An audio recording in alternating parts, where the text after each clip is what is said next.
I have no purpose to introduce political and social equality between the white and the black races.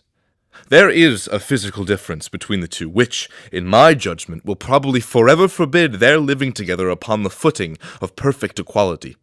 And inasmuch as it becomes a necessity that there must be a difference, I, as well as Judge Douglas, am in favor of the race to which I belong having the superior position. I have never said anything to the contrary, but I hold that, notwithstanding all this, there is no reason in the world why the Negro is not entitled to all the natural rights enumerated in the Declaration of Independence: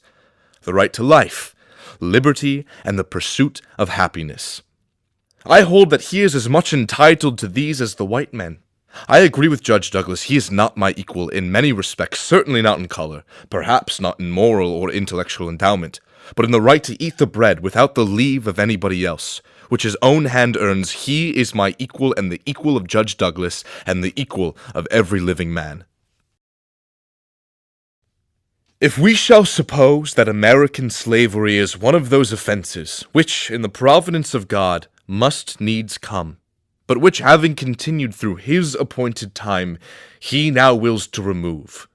and that he gives to both North and South this terrible war as the woe due to those by whom the offense came,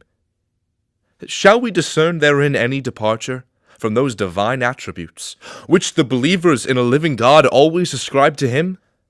Fondly do we hope, fervently do we pray, that this mighty scourge of war may speedily pass away. Yet, if God wills that it continue, until all the wealth piled by the bondman's 250 years of unrequited toil shall be sunk, and until every drop of blood drawn with the lash shall be paid by another drawn with the sword, as was said 3,000 years ago, so it still must be said, the judgments of the Lord are true and righteous altogether. With malice toward none,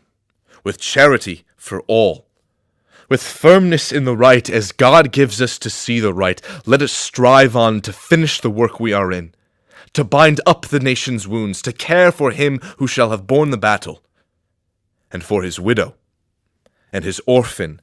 to do all which may achieve and cherish a just and lasting peace among ourselves, and with all nations.